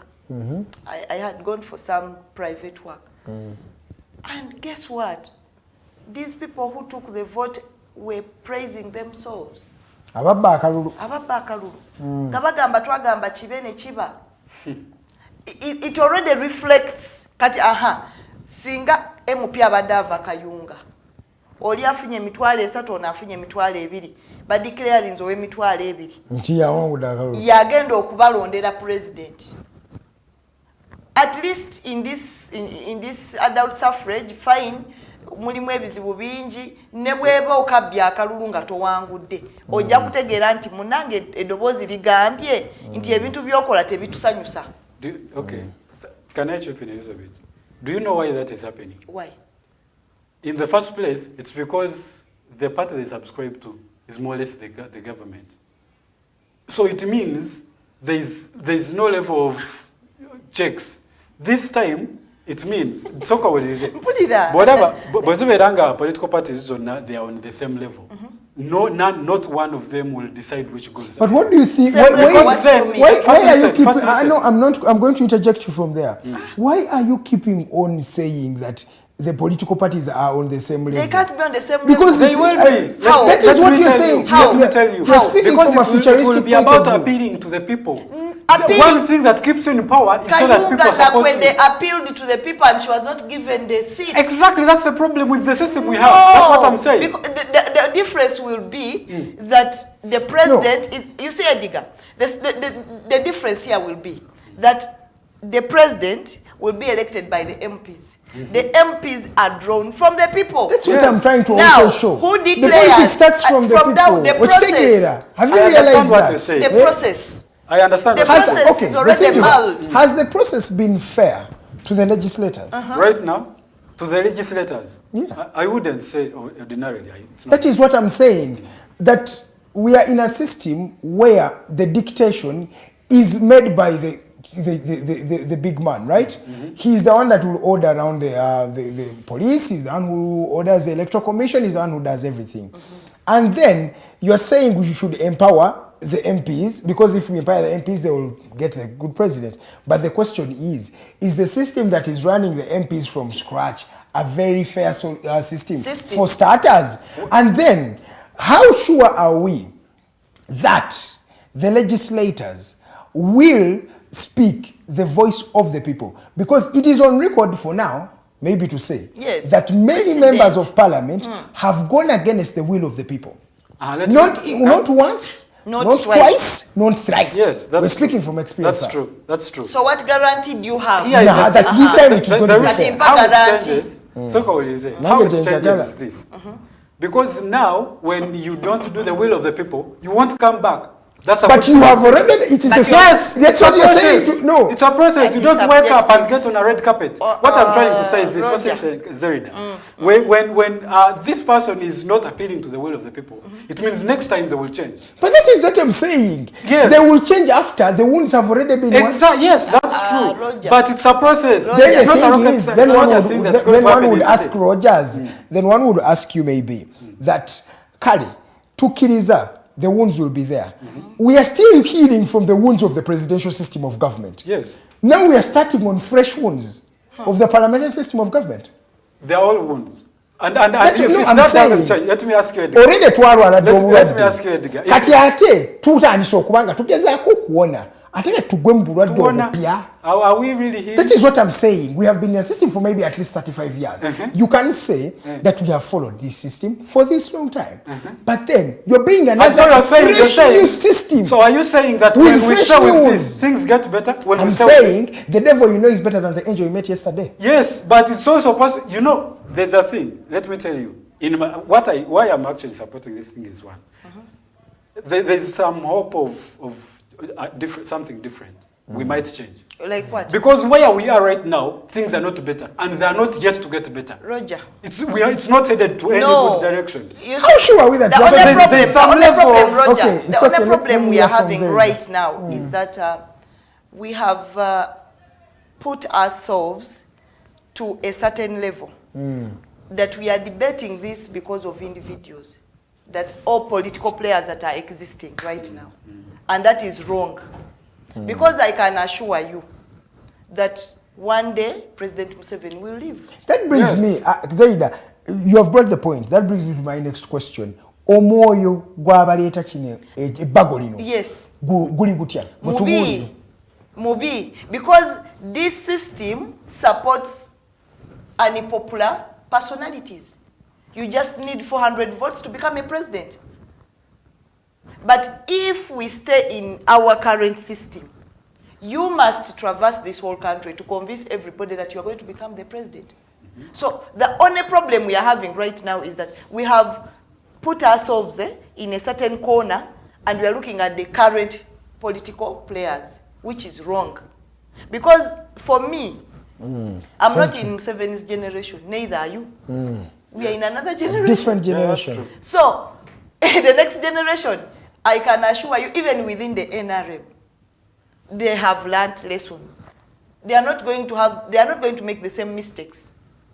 Even tomorrow, if another president came and is from the NRM, he will not be the same as President what? Museveni, because we are different. Even twins cannot do the same thing. Muchitegera. Kakati sawa zino Roger. Bw'okwata obuyinza bwa miliyoni 44 n'obuwa abantu 5 buli wakati. Kyengamba bugambi right now bw'okwata obuyinza bwe tulina miliyoni 44 kubanga ndaba oyinza okutuula ewaka muwala oba mutabani wonagamba daddy or mommy vote so and so. Do not kids influence votes? Yeah. They do. Kakati n'omwana asobola participatinga mu kalulu zota votinga naye bw'okwata obwo obuyinza bwonna n'obuteeka mu bantu 5, it means someone who has access to money, to security, kubanga nakiraba ku togikwatako. Abantu abamu badduka n'eggwanga ne bagaana okulonda gikwateko togikwatako. You remember? Yes. Parliament yawambibwa by SFC Meaning, anabeera n'amagye, n'abeera ne ssente, ajja kusobola okubeera president. Kyekitegeeza. Nedda. Kati weekiri. Naye nga bwe nkugambye nti obuzibu bwe tulina saawa zino. Debate yaffe ng'Abannayuganda etambulira ku muntu atya? Omu, President Museveni. Nobody is talking about President Museveni ng'akoze ki? Ng'agenze. Ne mu NRM mwennyini mulimu abakola ki? Abanyigirizibwa. Naye abantu abo balinze. Ekiriwo kikole ki? Kiveewo. There is also opposition in NRM, I can tell you authoritatively. Yes. Kakati opposition yeyo naye ejja kubeera suppressed. Lwaki? Inti amaje waliwo agalina, waliwo alina ssente. So nze mbadde ngamba katusigale mu system yaffe enkadde. Gwe bw'oba oli popular. Kubanga President Museveni yasooka n'abeera popular tukkirize. Ne kati akyali popular. Saa zino simanyi. Naye nga nze nkubuulira bwe yali ayingira wano. Ne mu 1996 yali popular. Yali popular. Kakati saa zino simanyi. Naye kyengezaako okugamba ati he was a popular president. He came by the love of the people. Yes. Abantu be baamwagala. Kati saawa zino mba njagala ndabeko nange president ow'emyaka gyange ng'ali popular. Naye bw'okwata amaanyi n'ogawa abantu ebitaano nze bemmanyi. Ate abantu okyogere bulungi, the human beings. Human beings, omuntu. They are human beings. Alina looni. Omuntu ayagala ebizimbe mu kibuga ng'ate yali mwavu. Omuntu atasomye nnyo olusi wa senior 6. No, Rogers, I'm going to give you a question that I want you to address. The thing is this: I want you to look for before you mention anything. I want you to look at it from this point of view. We are, or you are, talking about a system that not the people in power are going to gain from it, or not them that are going to feel the wrath of such a system. It is going to be my child, it is going to be your child. Yes. Right?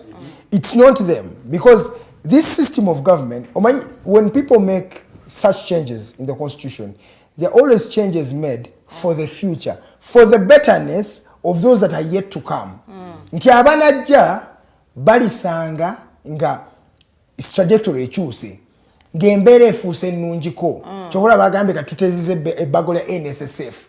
Nti abalijja mu maaso eyo bwe bali baweza emwezi z'emyaka 45 bajja kufunako kasente kaabwe. You know what I'm meaning? Laws are set for the future of the people. Where do you see the future of the people in this system of government, Rogers? I want to ask you a little bit of a question as I answer. Let's assume we are, the three of us, are heads of political parties. Yeah? And we have people who choose us, of course, to be the heads of these parties. And we are all contesting for presidency, let's assume. Ordinarily, I have a feeling that if you, for example, one among the stars, since the people actually are giving you the powers, you would feel like you have to entice them enough to be able to come back. Yeah? Because as you work, the two of us will still be working and we'll do much better. We'll make sure that we also take the next vote. Is that true? So if that happens, don't you feel if you are, for example, you are given the leading party, for example, you'd feel like you have to work for the people because you will need their mandate again? Is that true? Roger, the question is... I am coming to bring that. It home. Bring it home. I'm beginning from you are using... I'm beginning from our That's point. the thing that Rogers, that I'm finding a challenge with Rogers. Rogers, you're looking with the spectrum or the eyes of a white man, and right? A fair process. You're looking at Great Britain. Hey. That's what I'm saying. It is. It's a process. You're looking at Great Britain. Yes, and that you're is, looking at Canada. The problem is we are having a problem with the process. The process of even getting these members of parliament. Zeridah wabadde ayogera. Obadde ogamba nti the people nga ba MPs bobamanyi. Ba MPs abamu abali mu senior 6 oba abataamala ku senior 6. bibali mu legislative assembly making laws for this country. Is that right? Yes. So if you knew that the leader you're going to be choosing is one who's going to determine the presidents and the quality of service delivery you get, Now, do you think that will influence the choice of leader? Roger, democracy. I want you to answer the yes, question. And democracy is influenced by two things. What? One, education and economic empowerment. Exactly. You are not going to tell a poor man about democracy. When That's that's what the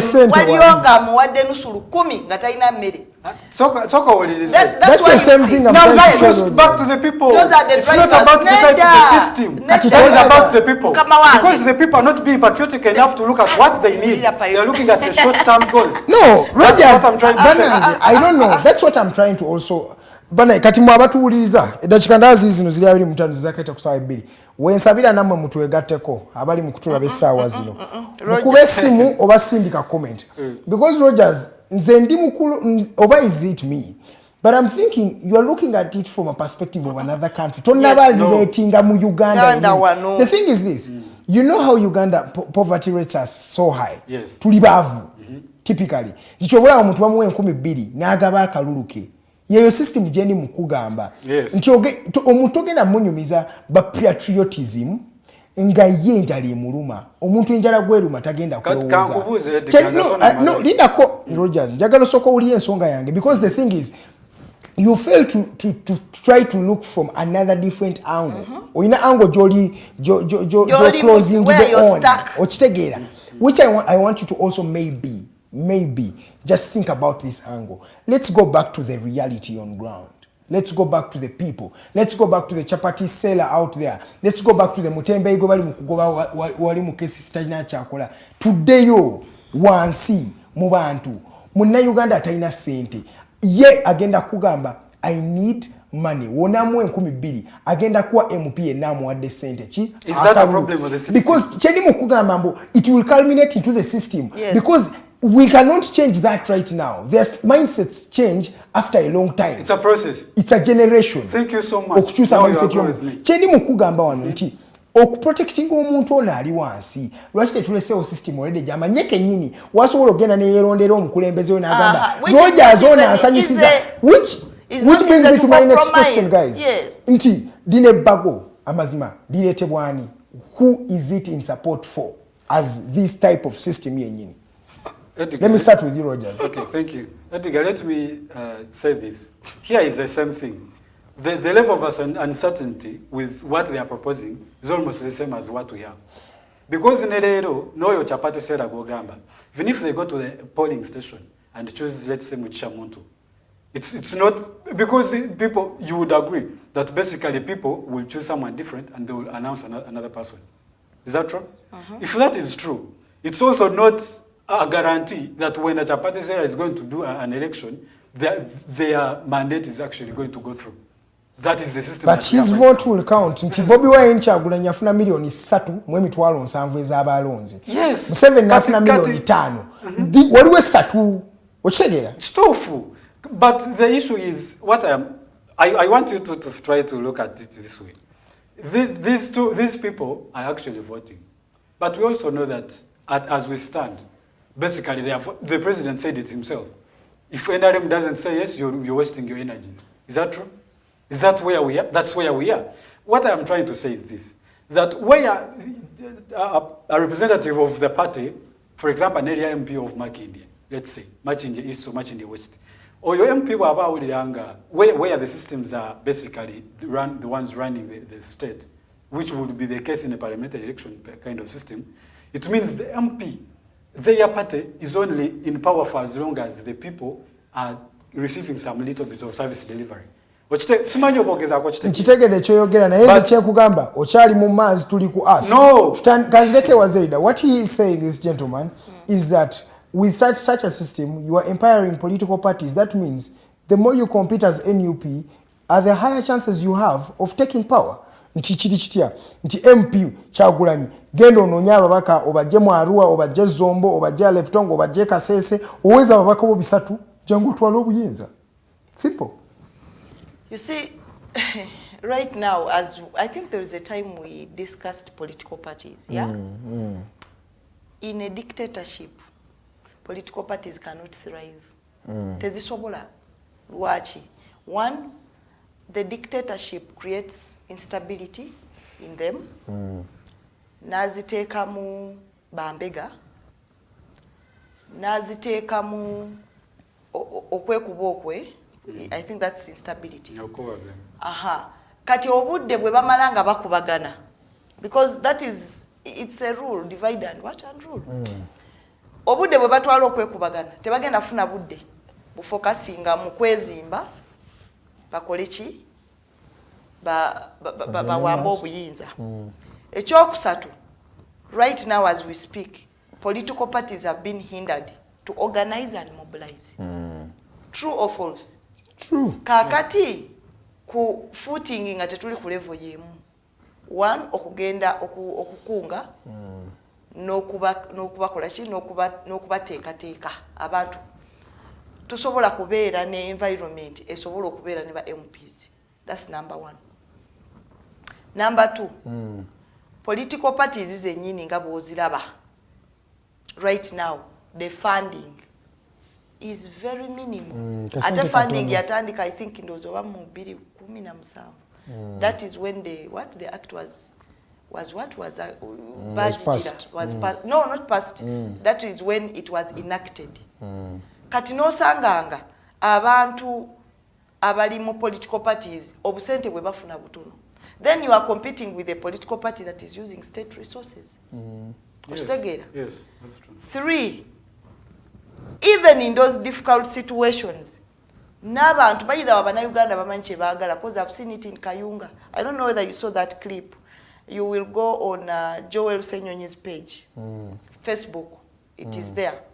It is a clip where people were being bribed at night with 4,000 shillings. Ateroza Uganda baagala nyingi. Ne baba wa 10 nga waliwo prime minister wa kampinze nga yazibawa 10 ekiro ekyo nga balonda enkya. But still, they took that money and voted otherwise. But you know what happened? Okay, you have refused the money. You have not feared our intimidation. Yeah? Now, we are forcefully going to declare our own candidate. That is the level of impunity. Tetutuuseeko. Tetukyaswala. Tetukyabikirako. Kubanga edda twagenda ne twekubanga ne batunuubula ne bakola batya, naye bwe tubufuna obuwanguzi babutuwanga.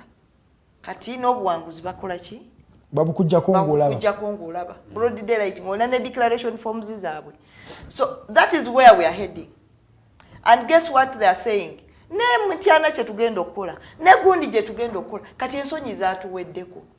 Now, if you have 150 MPs in a general election who have come in that form, you have the workers' MPs who have come in that form, you have the youth MPs who have come in that form, you have the UPDF MPs, you have the UPDF MPs who are not touched. Okitegera? Ogenda kwesanga nga olina political capital already ey'obululu. Nange kyeni mukugamba nti waliwo ekintu kye tutanalaba. Ati dada njagala kusika Rogers aje kusaidia. Nti omupiira gugenda okutandika nga guli already emu0. emu0. Anti anyazibwa nyingi. Because the thing is this, a match starts 0-0. Ne mugenda kutandika omupiira already oli ayinayo emu ku. There are 500 something MPs, 40 something MPs. Already nkugambye ofunye obululu nga 115 mu ngeri kati tugiyita Kayunga style.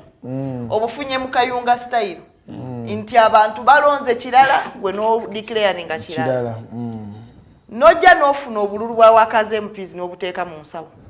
N'ofuna obululu bwa youth MPs n'obuteeka mu nsawo.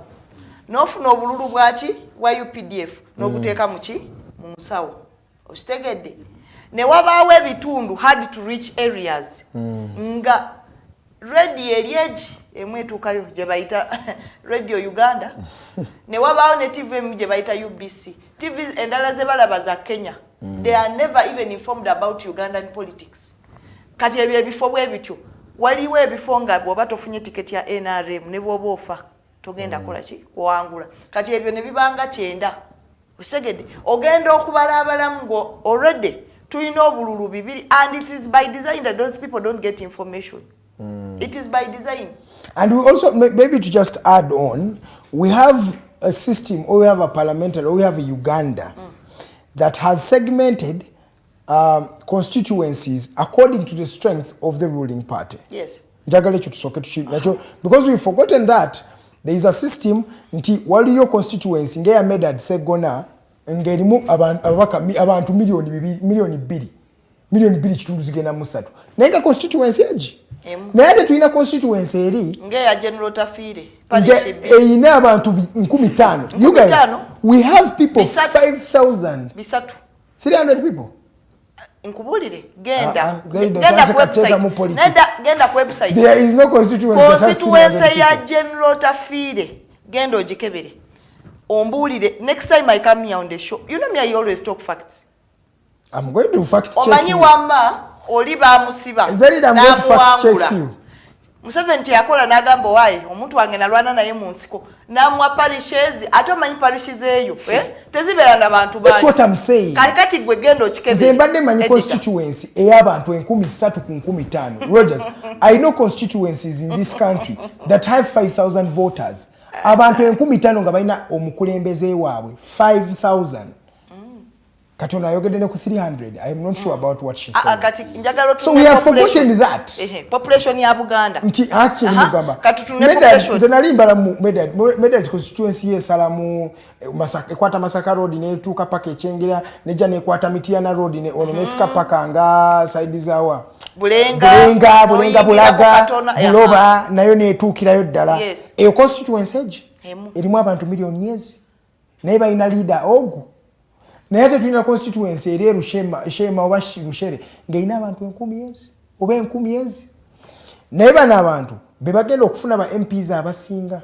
But then those are the people who are going to dictate who is going to be a leader. And at the end of the day, Rogers, njagala maybe otuongereko nga tumaliza because ensonga eno ndaba tugituteeko obudde bungi ate nga tinya atuongereka kwenza mukaganidde eri mu kakoona tavaayo. Nega sagala aveyo.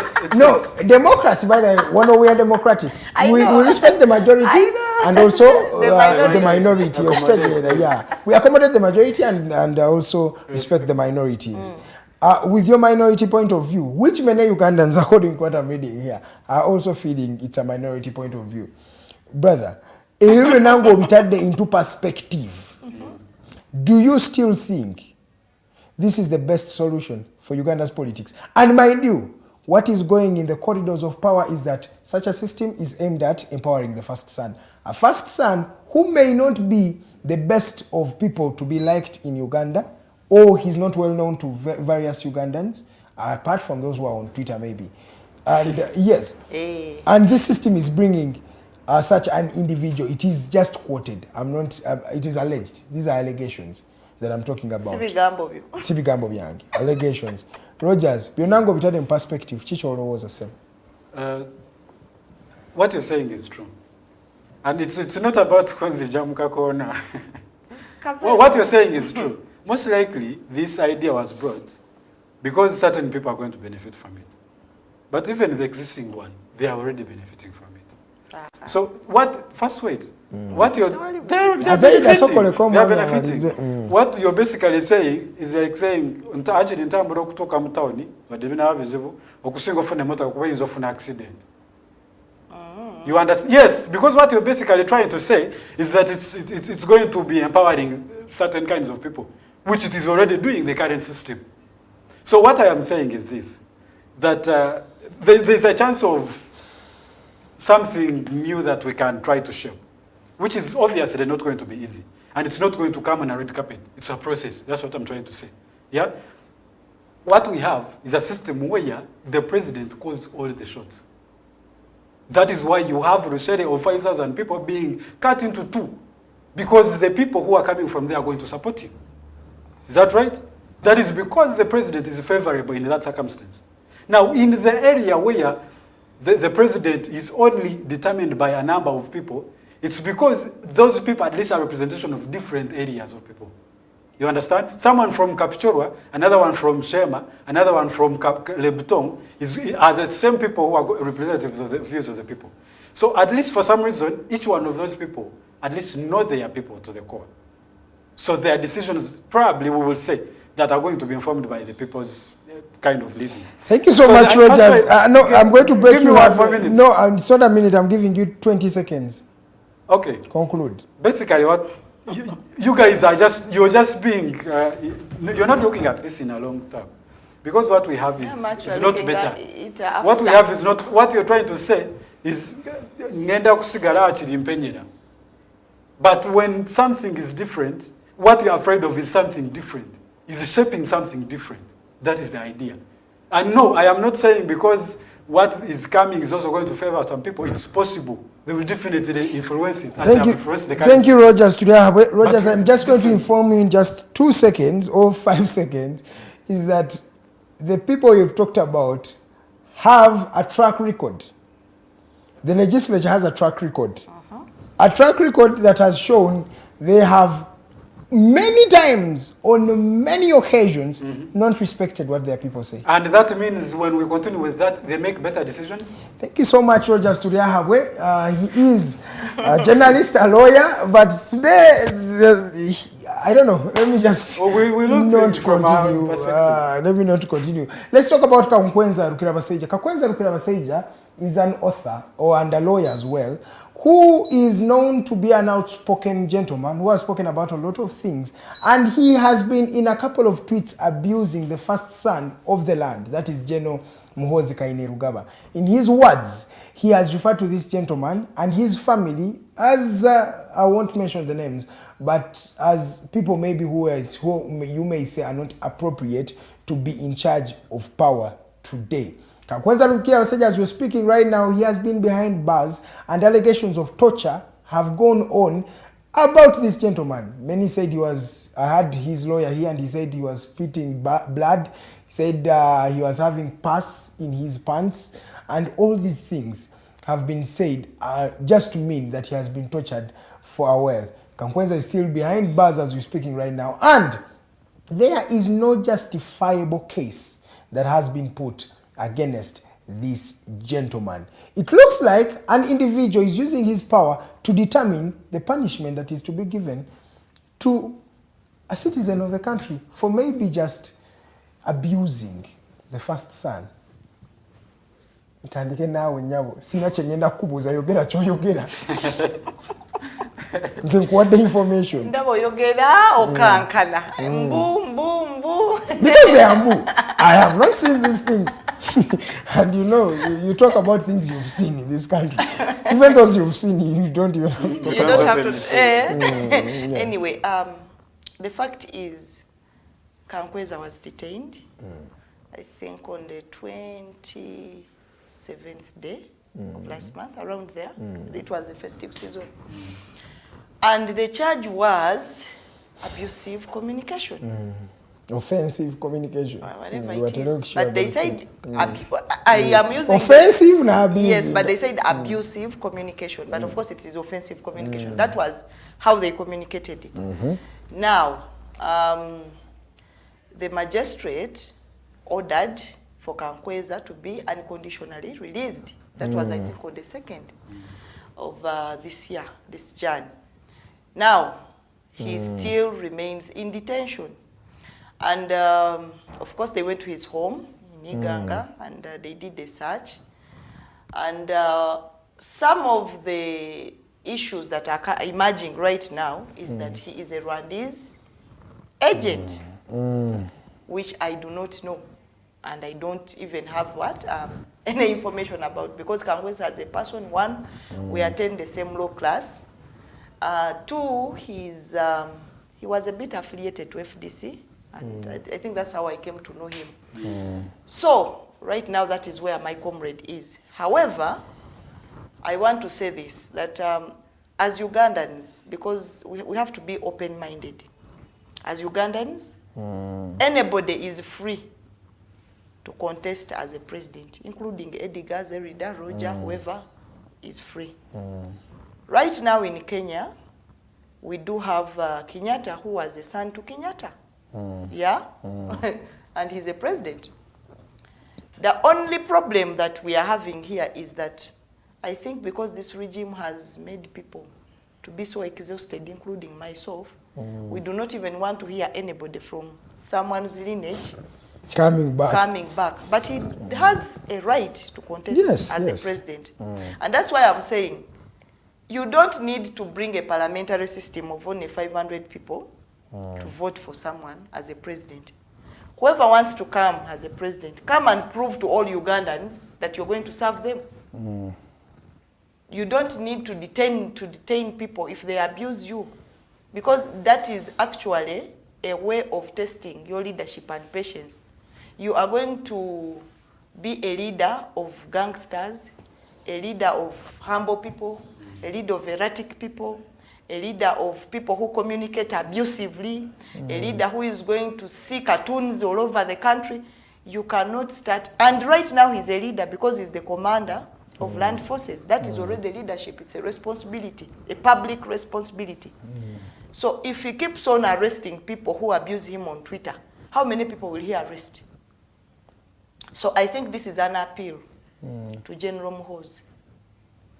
You don't need to move around arresting people. Many people have abused your father and he has never, okay, sometimes he does it, but it's not as open as as he has done it. Because it looks like it's about vengeance. Yes, he put a tweet. I want Kankwenza to be arrested, yeah? Like, you want, it's good, you want. But there is a law. And we should respect court. Because if all of us don't respect court, netuzimula court, that's the best word to use. We undermine court. Then we are going to have a country that is unruly, that is ungoverned. Kati twetaaga okubeera mu seconds asatu. Kankweza, we demand his immediate release. Temumusibaako agasango amazima gali nti kye yakola tukimanyi. Kakati bweba temufunyeyo charge eri sustainable mumuleke adde akole emirimu kye, because he missed papers. He did not do his papers. We finished papers on 2nd. So nsaba immediate release. Muhoozi wonna wooli, those things happen. Era bw'oba ogize mu mazina g'enkima, you know that emikira gigenda kuba gikukola ki, gikukoonako. Because politics is about people praising you and demonizing you. Yes, people have to demonize you. But what is important, prove to them that you are worth.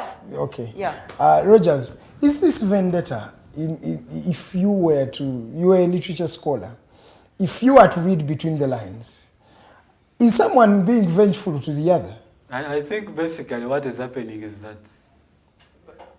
respectfully, Mr. Muhoozi is just unpopular. And when he's unpopular, that's a fact. Yeah, but that's a fact. He takes things personal. And that's not, especially for some, could be a success of Mr. Museveni. It's not a trait that you really need to have if you want to be a leader. If you want to be a leader. It's not a leader trait. And obviously, the respect of the law, as someone who is, especially coming from, let's just say, first family, and you have a position in government, you don't just you're a full general. Demoralize the law like that. You don't say, I want you to learn. You're not my father. I am entitled to my opinions. Yeah? So this constitution gives people the freedom of speech. So that means people can disagree with you. And you shouldn't be taking it personal. Although, as you also exercise the freedom of expression, it is better that you consider the people that you're talking against. I think Kakwenza also took it personal, honestly speaking. No, the thing is... Because you don't come and say, this person is obese. I wonder what kind of... No, the thing is, Rogers, just maybe to add in some information for context for our viewers. The fact is Kakwenza is typically wrong. Yeah. And if nobody has disputed the fact that Kakwenza is wrong, he used the wrong language. What many people are disputing is the fact that you are using a coercive arm of government or the state. You are using force, and you know the state has security at its disposal. It has resources. Let me just say, yes, state machinery at its disposal. So whereas Kakwenza might have done something wrong, is it in our rights, who he has offended, to say that because you have offended me, I'm punishing you this way? It is not right. But I want to quote a book by this gentleman. It's called How to Influence and Influence People. That's the title. I'm forgetting Dale Carnegie. He says, when you're dealing with people, you should know that you're dealing with creatures of emotion, not creatures of logic. Yes? So if you were there, Edgar, and as we were agreeing and disagreeing here, I stood up and said, you're stupid because you don't look at things in my way. Would that make you better? No. How would you feel about that? I would feel bad. You'd feel bad. Roger. But first wait, it's right. What you're saying is true. I want us now to use the lens of the law. It's the law. Let Rogers finish. Now, if you want the law, let me tell you. The international ICCPR, it's the International Convention on Civil and Political Rights. Yes. Article 19 says people have the freedom of expression, have to exercise that. Exactly. Clause 3, paragraph A of it says, as you express your whatever, your freedom of expression, you should be considered not to harm the reputation of other people. That is the law. Yes. So the truth is, what he said was wrong, but Kainerugaba is using wrong measures. That shouldn't happen. Roger. And there should be respect of the law. I am not disputing your issue. There is something I want you to bring out. The issue I want you to bring out is that he is not doing this in the law. Yes, that's right. It's emotions. Yes, and that's he's right. using his emotions to, you know, to solve a problem. No. Doesn't work. To use the state. He's using the state. To solve personal issues. To solve personal issues. You see, personal issues are solved in another form, and issues of the law are issues of the law. Right now, these are all precedents. That a magistrate orders a release, and the army refuses to release. That is what I'm talking about. Which has happened many times. Because I don't want you to think it has happened once. It has, of course, Sejirinya and Alan Sewanyana, true. But these things cannot happen. So where are we going to go for justice? What you're saying is true, Zeridah. I am not disputing with the fact that you don't use state machinery to solve personal emotional issues. Someone has taken your wife, then you bring a battalion of... Okay, guys, we have come to the end of the show. Thank you so much, guys, for watching. And a special thank you to Ms. Zeridah. Thank you. Kakayi. Thank For you the for very always first showing time. up. This year. And thank you, Rogers Tulyahabwe, for your very, very good opinions. I should dispute them. And thank you to our viewers. Thank you to Jeremiah Muchibi, who's the gentleman on camera, and Teddy Tenjo Nabukera, who has been my producer of the day. Thank you for the viewers. Everybody, it has been a Monday. It's the 10th day of January 2022. We are into a new year, and students are going back to school today. So congrats, or what should I say, good luck on your education endeavors to all the students that are watching, and of course to everybody. May you have a fruitful week. May it bear fruits for you, and don't forget what Zeridah said. Set those goals, because those goals actually will help you. So we'll meet again. That will be tomorrow, same time. That is at 7 to 9 a.m. and it will be a Tuesday, and we'll be talking about more and what will be happening throughout the day. And don't miss any other programming from the Alternative Dig Talk. We have a couple of shows for you, starting with The Mighty Drive, airs every Monday to Friday from 7 to 9. Then the Hotline Show on Monday from 7 to 9. Then we are having Fancy Flow, that will be happening on Thursday, 8:30. Then we are having the Diaspora Link, that is on Thursday at 5 to 6. Then we also have the Voltage Show, that happens every Friday from 7 to 9 p.m. Then on Saturday, we have the Health Hub happening at 11 a.m. Then we also have the Snap Talk Show happening at 6 to 7 p.m. That is on a Sunday. Then Erisolio Mukulu also comes in every Sunday from 5 to 6 p.m. So keep it the Alternative Dig Talk, keep it the Mighty Drive, and of course, thank you so much. Keep those feedback coming in. If you want to advertise with us, feel free to call Mukose Arnold Anthony, who is the Programs Director at the Alternative Uganda. The number is 0701-800-212. So thank you so much, guys.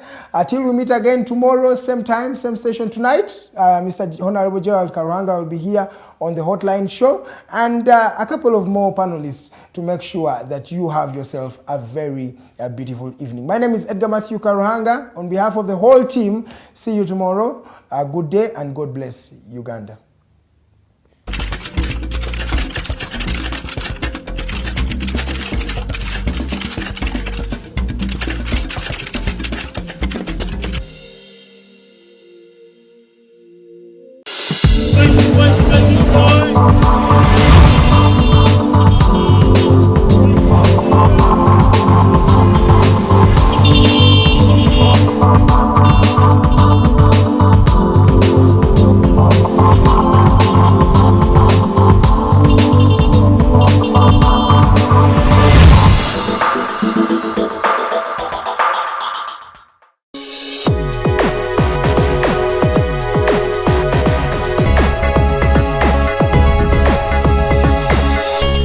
Alternative Dig Talk. Real issues, real talk.